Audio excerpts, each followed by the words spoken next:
In the spirit of reconciliation, the entire team at Curious Freedom acknowledges the traditional custodians of country throughout Australia and their connection to land, waters, and community. We acknowledge that sovereignty was never ceded. It always was and always will be Aboriginal land. We pay our respects to their elders, past and present, and extend that respect to all Aboriginal and Torres Strait Islanders people listening today. I would like to acknowledge in particular the Darug people who are the original custodians on the land on which I record this podcast. Thank you for showing us what Curious Freedom can look like.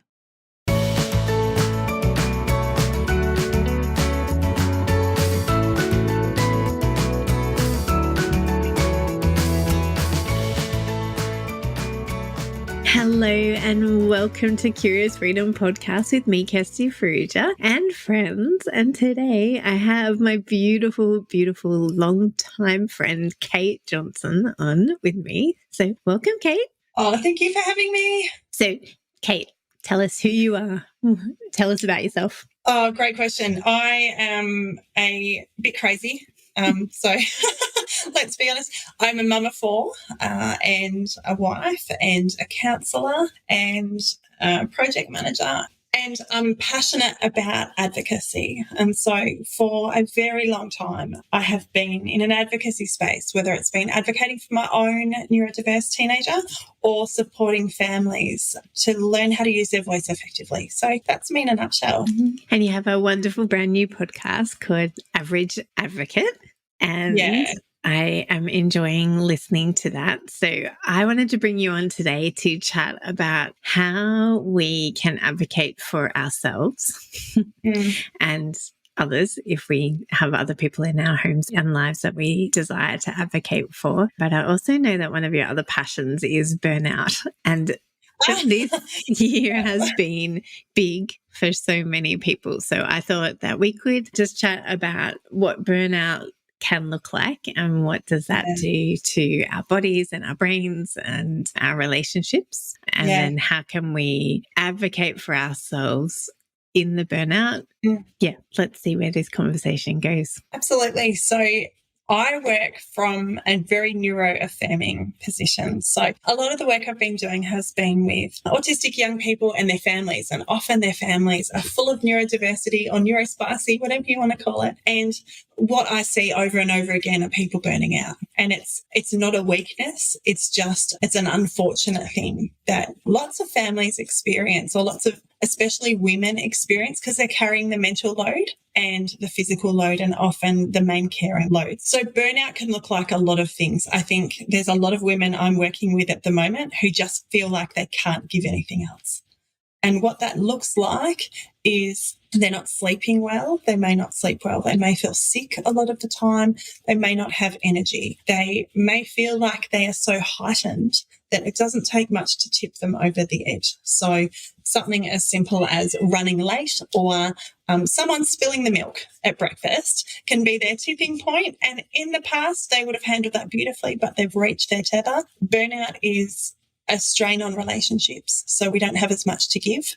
We may retreat and feel a bit more isolated, as well as just doing the basics to get through and not being able to give anything else. And so that's what burnout kind of looks like in a lot of lives. Now, as we approach this time of year, there's so many changes. And being able to pivot and advocate and plan in that space is incredibly draining. And so that's what I'm passionate about. I'm passionate about people using their voices, working out what they need and how to ask for it in a really effective way. Yeah, and there's so much coming at us at this time of year. Kids are finishing school. Kids are feeling uneasy about what's coming next year, whether they're transitioning into high school, like two of our children are.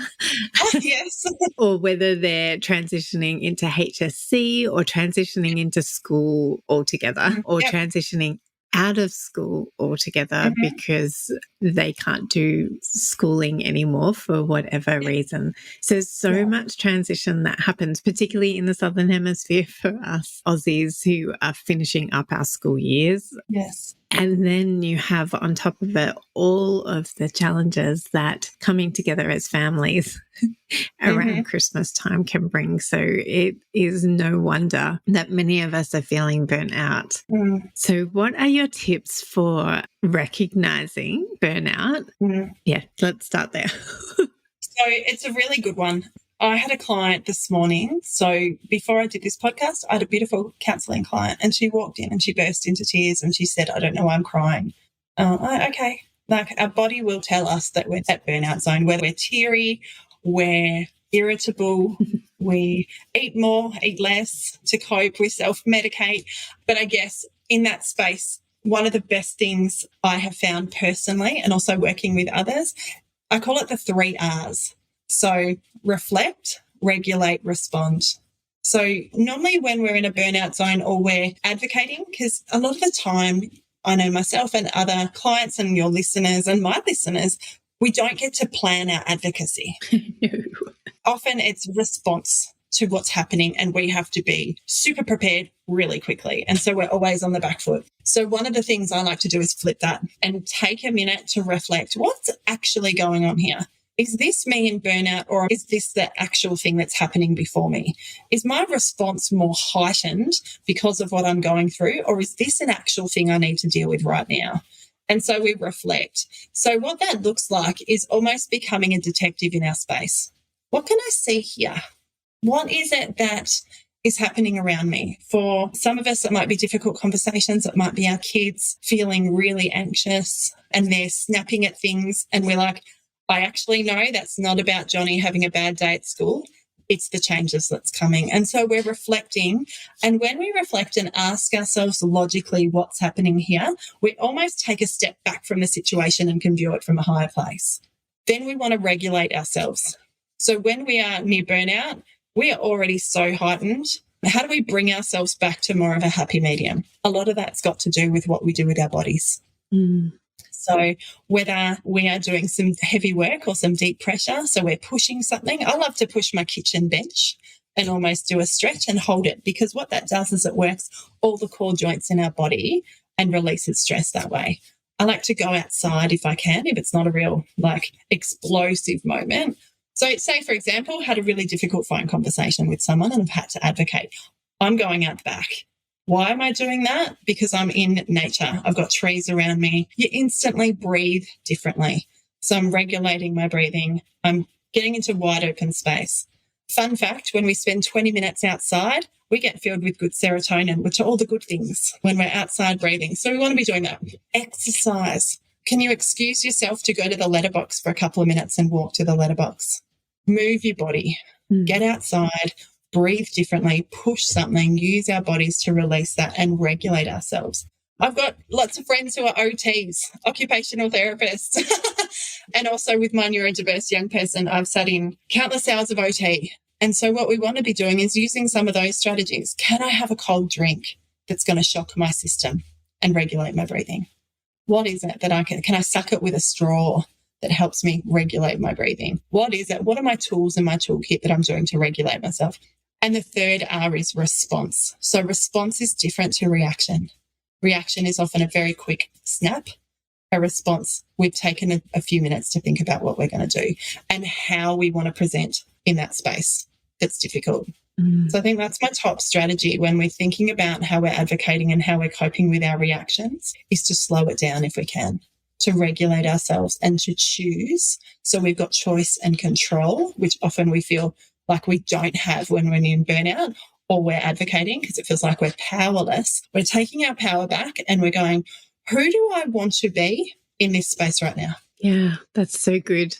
I'm just going, there's so much of, even last night, I was driving home with the kids and one of the kids said, why don't we go for a walk tonight? And I've been so sick this week. And I'm all like, that sounds like a great idea.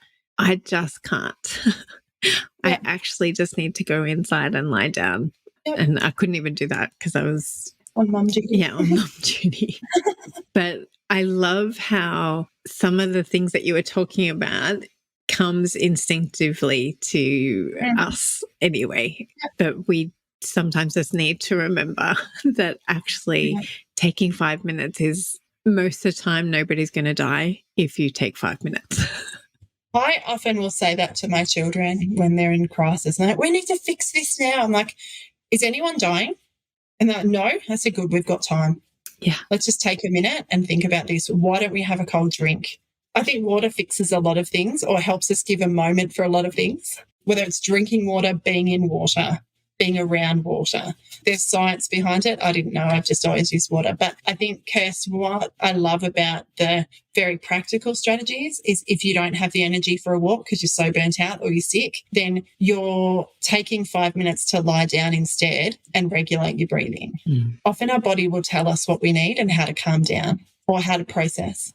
And I think that one of the challenges that I have, and so let me assume that other people have the same, is that we've learnt to tune out to our bodies and not be attuned to them. So even yesterday I was sitting doing something and I was like, I'm hungry. But I was like, no, I can't stop yet. I've got to keep going. And I'm like, oh my goodness, like how often am I turning down the volume of my body? And actually, that's the actual opposite of what I need. I actually need to turn up the volume of listening to my body because it does know what it needs. And especially in an advocacy space. If we're talking advocacy, tuning into our bodies is really good, because we've got all of our senses that are in overload a lot of the time. How do we turn those down a little bit so everything can be a bit more regulated, so that we have choice and control as to how we present and how we respond and how we communicate? And so I'm using my client from earlier because she was an absolute cracker, but she's been skipping meals and she wonders why she doesn't have the energy to advocate. So we spoke about, what does your day look like? And I said, what are you eating? And she told me, and it was like, I'm pretty certain that it would be just one meal across the whole day instead of routinely fueling her body so that she had the energy. Because all she kept saying was, I don't have the energy to do this. Well, okay, do we have is it physical or is it emotional? Is it because you're burnt out or because your body is running on empty, which then fuels your burnout feeling? Yeah. And so listening to her body and going, because she said, I'm always hungry. I said, well, what are you fueling your body with? And so we can, I think, by slowing down ever so slightly, which I know sounds ridiculous in an advocacy space because a lot of it is fast-paced, but it doesn't have to be. And I think that that's one of the keys is my family, people close to me are often laughing at me, with me. I hope it's with me. It's actually at me most of the time around how I'm like, oh, that can be done tomorrow. But I do that often, and it's not from a place of procrastination or a place of I can't be bothered. It's from a place of like, well, actually, I'm weighing up my needs right now. And actually, my need for something else comes higher than that right now. I love it. Love it. And I call that the now, next, and soon principle. So looking at what our needs are, or the demands are, or what we're advocating in. So is this a now thing? Is this a today thing that actually needs to happen so other things can happen? Or can I pop it over into the next category, which means in a couple of days, that'll be ready to do. It's not pressing, but it needs to be done. Or is that a soon thing that I can put off, not for laziness, but because I need to focus on my immediate needs? I need to create margin within those so I can do those well. And for some of us, that might be self-care, which is not day spas and movies with girlfriends, but it's that more consistent, slow, finding things you can put in your day to reboot or to top up our emotional well-being or our regulation. And so we've got our now list, our next list, and our soon list. Often when you are advocating or you're in burnout, every list merges into now because we're so heightened. And so I'm a big one for seeing things visually. I'm a visual learner. And I bet a lot of your clients are too. They love a list. You can write down your now things, your next things, and your soon things. And once you see it on paper and you get it out of your head, or you see it on your phone in notes or whatever it is, once you see it visually, once it stops spinning around in your head, you can actually give it the power that it needs, as opposed to it all being overloaded into the now list and feeling like you're in reaction, burnout mode all the time. Yeah. And I know that a lot of people that I work with don't quite know how to prioritize. Yeah. Like, you know, everything does just feel overwhelming and everything it does need to be done now. Yes. Yeah. And so what are some tips that you can give people for actually figuring out which category it actually needs to go in? That's a great question. Yeah. And it's going to be different for everyone, right? Yeah. So let's just premise it like that. But if I'm looking at something, I'm going to first ask myself, what are the immediate needs? What do I have to do that's a non-negotiable? So we're looking at our non-negotiables. So that would be things like taking our children to school, making sure they've got healthy food for the day, getting myself to work, those kind of things. So we're looking at the things that have to be done that are not a demand, they just have to be done. It might be for families who are working through the NDIS. It might be contacting their therapist to book their next term of appointments. That can't be put off for the soon because otherwise they won't get them. So we're looking at what is important today that I need to do to set up everything else. So I'd say those kind of pillars, if you like, so we're talking about employment, food, like health kind of things, children, those things all go in that important. What's next? Well, before we got on, we were talking about Christmas presents. That might be a next or that might be a soon, because we know we've got time. And so when we're looking at our now thing, these are the time pressure things with their non-negotiables. Our next are things like, I need to book A, B, and C for the next month. Okay, you know what? I'm going to set aside some time between 9 and 10 tomorrow to do life admin. That can be pushed over to there because I know I've got a margin to do that tomorrow.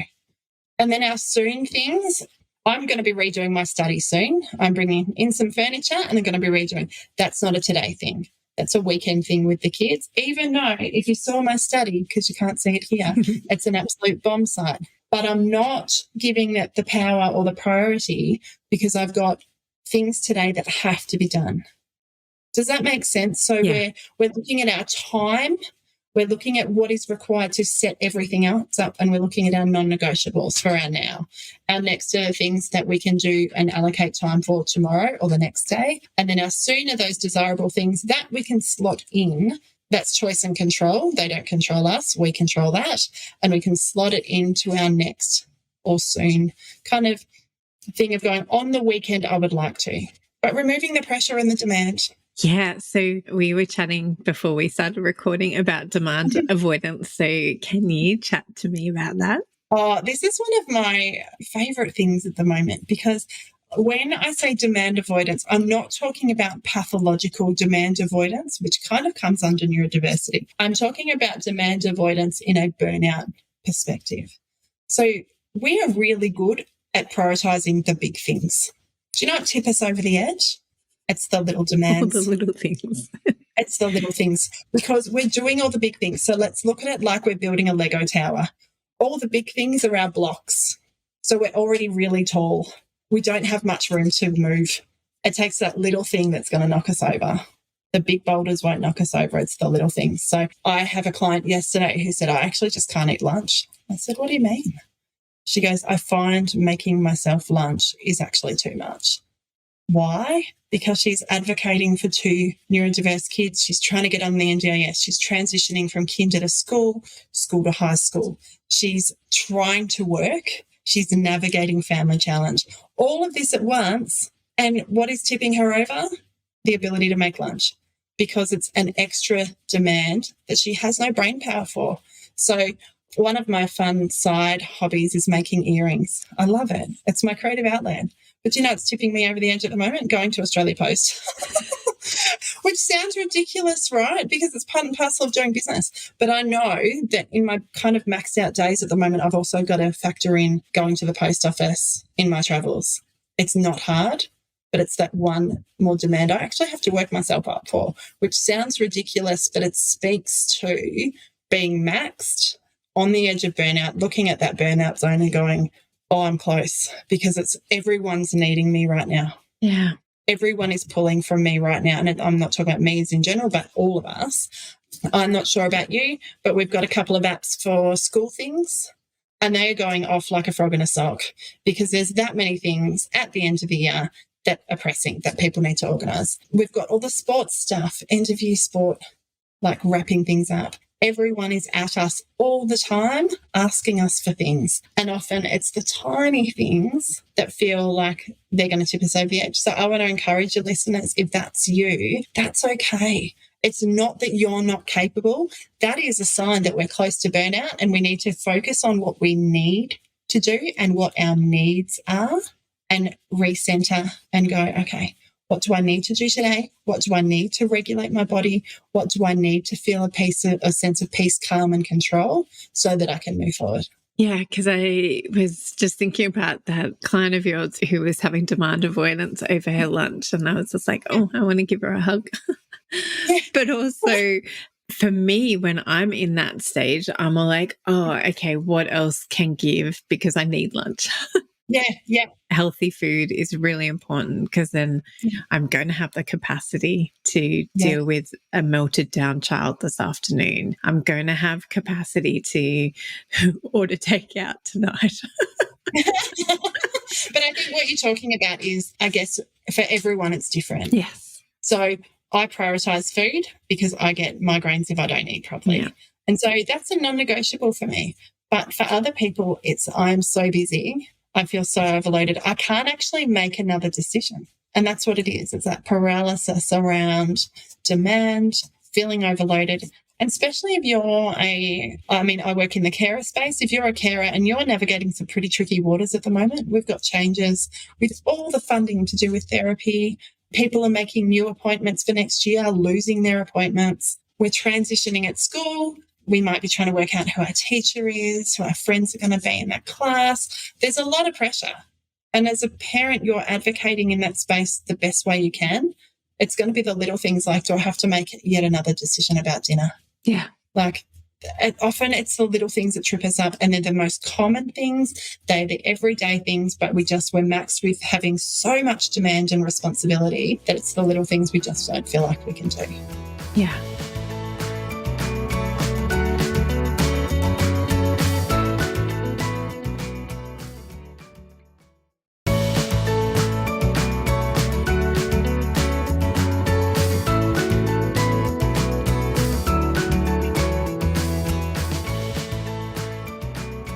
So how can we advocate more for ourselves? Because as mums or as dads, we're advocating for our children a lot, and we're advocating for people that we care about. Yeah. One of the things that I am becoming more and more passionate about is loving myself first. Yeah. And learning how to advocate for myself, and to not do the whole stereotypical mum thing of sacrificing myself completely and finding myself in burnout, and then having that explosion of nobody loves me. I can't do this. I can't do this. I want to leave. I'm never coming back. Yeah. I'm booking a plane ticket. That's it. Yeah. It's so common though, Kirst. It's so common. And to be completely transparent, for so many years, I would hit the end of the year in burnout mode, switch off my phone for 3 weeks and repair. Mm-hmm. So I had the privilege of living in Melbourne during COVID. So we were forever at home for 2 years. And after that, we were thrown back into life and we didn't know how to do it. And it was a perfect opportunity to learn how to rest and learn how to recognise need, because I put everyone else before myself over and over and over again. And everything inside of me was screaming, you can't do this anymore. And so I think the first thing is to work out what are your needs and how are you wired. So what that looks like is, often I will say to clients, get an A3 page out. I love an A3 book with some coloured pens, and write down things that make you feel rested, relaxed, joy, that they're the tank fillers that you need. So I actually need silence some of the time, and I live near a busy road. And so I seek out silence elsewhere and just sit, because I want to hear the birds. Why? Because my sensory system gets really overloaded and overstimulated by noise. So I know, because I've thought about what are my needs, and often our needs are not the big things, they're the little things. So I've got a client who she needs 9 hours sleep, and she jokes with me that As soon as the sun goes down, so does she. But that's her body's way of repairing. And so working out what our needs are, and I think let's kind of caveat that with there are times when we have to push through. Yeah.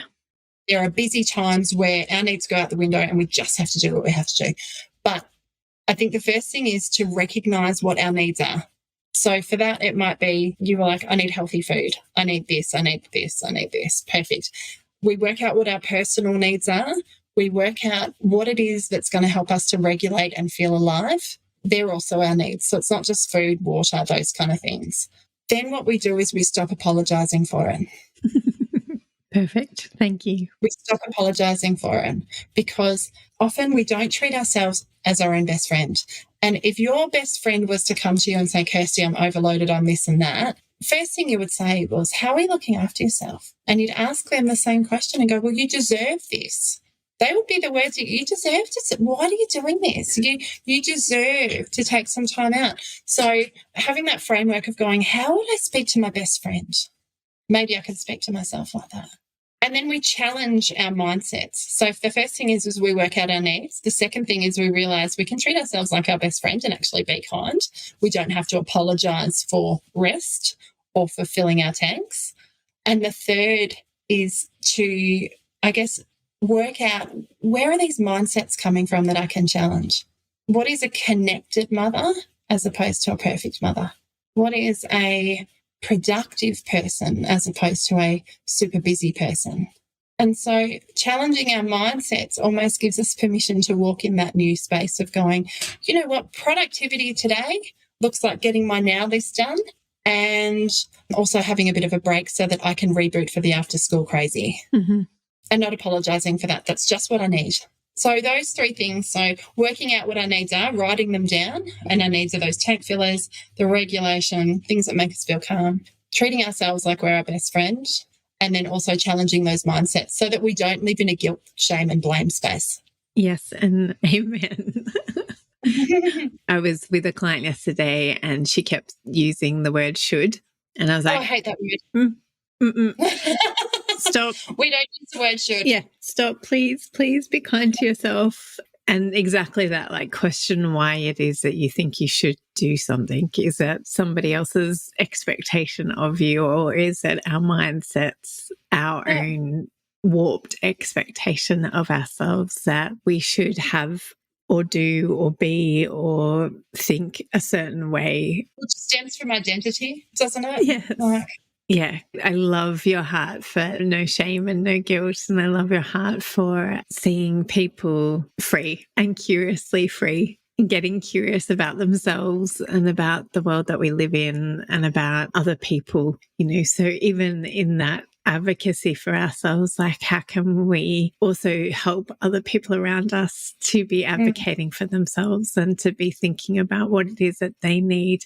I was asking my kids, what would a good summer look like for you? Like, how would you like me to spend time with you over this summer so that we don't get to the end of it and feel disappointed and that we've missed expectations of one another? And one of them was just like, maybe we can go to the movies a couple of times. And I'm like, okay, good. It's like, this is you advocating for yourself around what it is that you need to feel cared for by me and loved by me and to have that connection with me. So I'm loving all the tips that you're giving us for how to advocate for ourselves, because I think that we can also pass it on to other people around us who we see as not being their own best friends in advocating for themselves as well.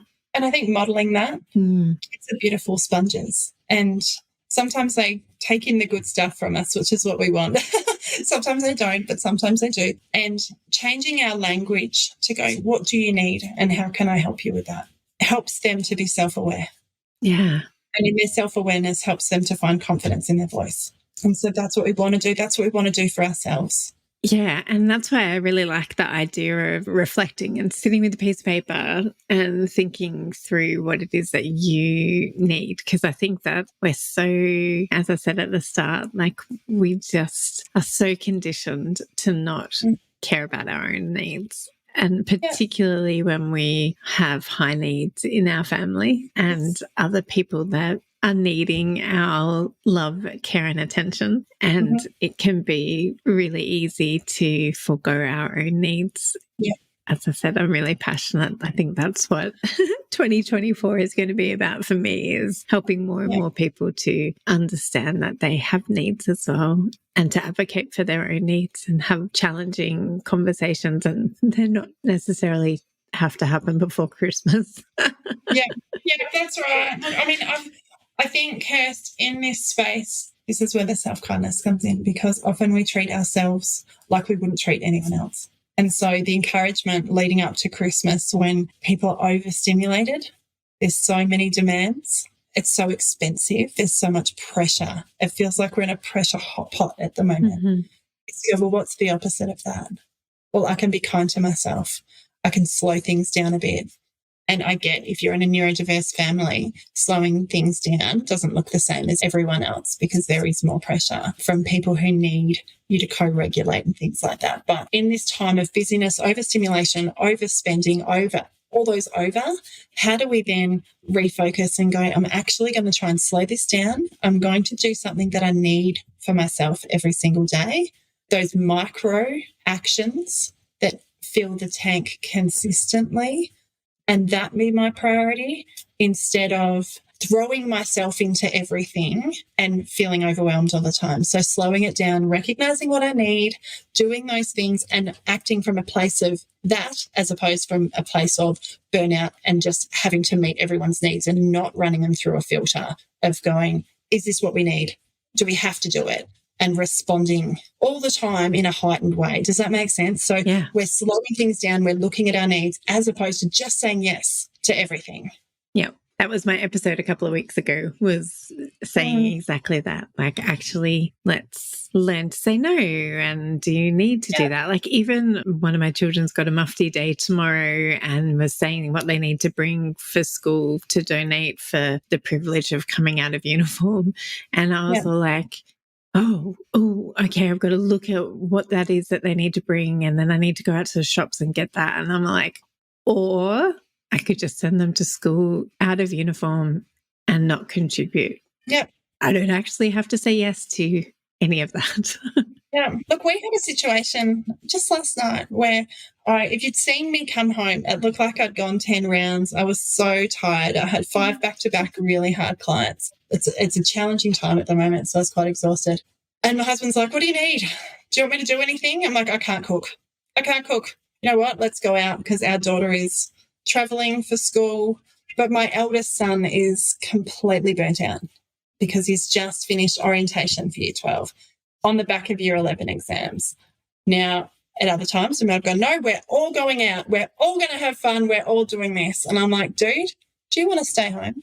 Because he was telling me his needs. He was going, how loud is it going to be? How many people are going to be there? What does this look like? What kind of food? Like, it was all very hard. And I'm like, do you want to not come? Do you want me to bring you home something? Would that be okay? And instantly his body relaxed and we reduced demand. We still went out. We had a great time. We sat around and had dinner, and that met my need of not cooking. That met my connection need with my other boys, but it also acknowledged that he was at his burnout level, and what he needed was to actually be in pajamas at home on the couch with a dog. Yeah. And so if you've got situations where everyone has to be everywhere all the time, you can say no. Yeah. You can say no. Yes. Yes, you can. You can say no, because if it's going to cause anxiety and pressure and it's not important, you don't have to say yes. And even if it is important. Yeah. Like, you might, for example, you might have 15 family things on. You might have a big family and all the friends and things. You might prioritise 2 or 3 of those. Yeah. And that is okay. They're your important ones. They're the non-negotiables. And they might also be in family spaces that are incredibly accepting of your children too. And the rest of them, where you have to dress up, bring food, all behave the same way, not have any quiet spaces, not be able to leave quickly, they might be flat out no's, and that's okay. So we're going to wrap up. And I I'm really keen for our listeners to come over and listen to your podcast, because you are releasing over the next couple of weeks some podcasts about how to help and advocate for this Christmas season with quiet spaces and with different family dynamics. So plug again your podcast. It's Average Advocate Podcast on Spotify, and I have the most incredible co-host, Fee. And we bring all different lived experience into the space. Look, we talk a lot about disability, but it's also just about family and women having a voice. And so we share women's stories and we amplify voices. And in that advocacy space, we're going to be talking about how to navigate this Christmas season so that we don't burn out, that our families find it enriching, and that we're going to share lots of strategies for supporting difficult conversations with family. Perfect. Was that diplomatic? That was diplomatic, wasn't it? It was, and that's perfect. That's what I want more and more of my listeners to feel empowered to have those challenging conversations. Yeah. So that is what we're releasing in the next couple of weeks over at Average Advocate Podcast. Yay. Well, thank you, Kate, for being my friend for a very, very long time. And for all of the beauty and wisdom that you bring to this world. I really appreciate your time today, and I'm sure our listeners are going to love listening to your beautiful voice. Oh, you're the best. Thank you for having me, and thank you to your listeners for listening as well. You're welcome. Okay, beautiful, curious ones. Until next week, I hope you have a lovely, lovely week. Bye.